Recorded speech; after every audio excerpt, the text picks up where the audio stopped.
श्री शिवाय नमस्तुभ्यम। स्वागत है आपका शिव पुराण श्री रुद्र संहिता तृतीय खंड 34वें अध्याय में पद्मा पिपलाद की कथा।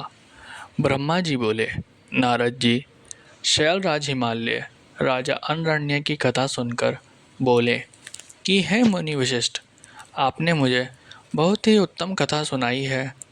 अब आप मुझ पर कृपा करके मुझे ऋषि पिपलाद और देवी पद्मा के विवाह से आगे की भी कथा सुनाइए।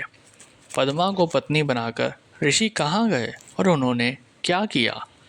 शैलराज हिमालय के इस प्रकार कहे प्रश्नों को सुनकर मुनि वशिष्ठ बोले, पर्वतराज, ऋषि पिपलाद अत्यंत वृद्ध हैं।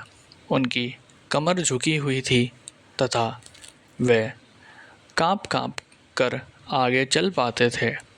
इस प्रकार बूढ़े ऋषि की पत्नी बनकर देवी पद्मा उनके साथ उनकी कुटिया में आ गई।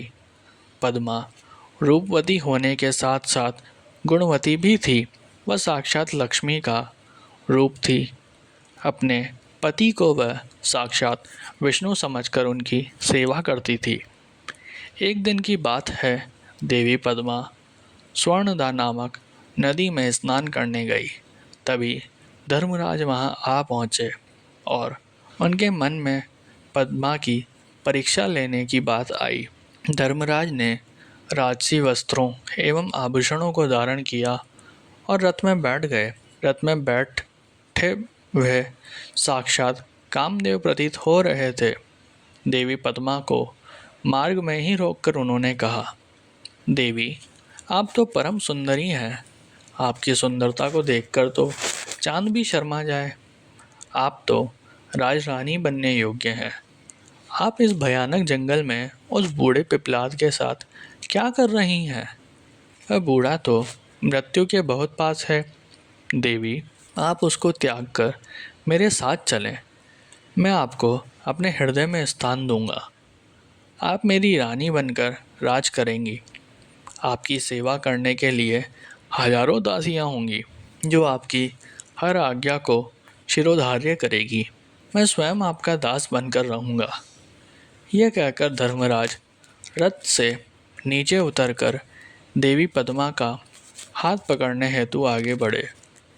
यह देखकर पद्मा क्रोधित हो गई और पीछे हटकर जोर से बोली, अरे मूर्ख, अज्ञानी, अधर्मी, पापी, दूर हट जा।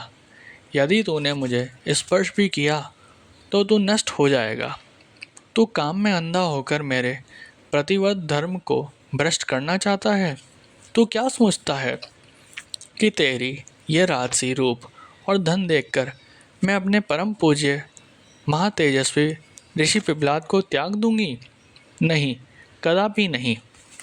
याद रख, यदि तू मुझे बुरी नज़र से देखेगा तो भस्म हो जाएगा।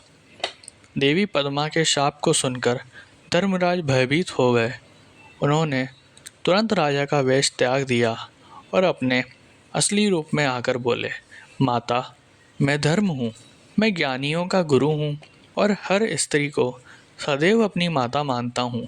मैंने ये सब आपकी परीक्षा लेने के लिए ही किया है।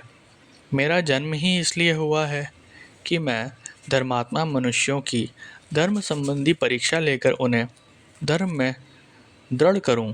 परंतु देवी, आपने मुझे श्राप दे दिया है। अब मेरा क्या होगा? यह कहकर धर्मराज चुपचाप खड़े हो गए। तब देवी पद्मा ने कहा, हे धर्मराज, आप तो इस संसार के सभी जीवों के कर्मों के साक्षी हैं। फिर मेरी परीक्षा लेने के लिए आपको ये सब ढोंग करने की क्या आवश्यकता थी? अब तो शब्द मेरे मुंह से निकल चुके हैं। जिस प्रकार कमान से निकला तीर कमान में वापस नहीं जा सकता, उसी प्रकार मेरा शाप मिथ्या नहीं हो सकता। धर्म, आपके 4 पाद हैं। सतयुग में तुम्हारे चारों पाद होंगे, त्रेता युग में 3 पाद होंगे और द्वापर युग में 2 पाद होंगे। कलयुग में एक भी पाद नहीं होगा। परंतु जब पुनः सतयुग शुरू होगा तो तुम्हारे चारों पाद पूर्व की भांति वापस आ जाएंगे। पद्मा के वचन को सुनकर धर्मराज प्रसन्न हो गए और कहने लगे, देवी, आप धन्य हैं। आप अति प्रतिव्रता हैं। आपका अपने पति से अटूट प्रेम है। आप सदा ही उनके चरणों में प्रेम करोगी। मैं आपके पतिव्रत धर्म से प्रसन्न होकर आपको वरदान देता हूँ कि आपके पति जवान हो जाएं तथा उनकी जवानी स्थिर रहे। वे मार्कण्डेय के समान दीर्घायु हों, कुबेर के समान धनवान तथा इंद्र के समान सुंदर एवं वैभव संपन्न हो। देवी, आपको शीघ्र ही 10 पुत्रों की प्राप्ति होगी जो कि गुणवान व दीर्घायु होंगे।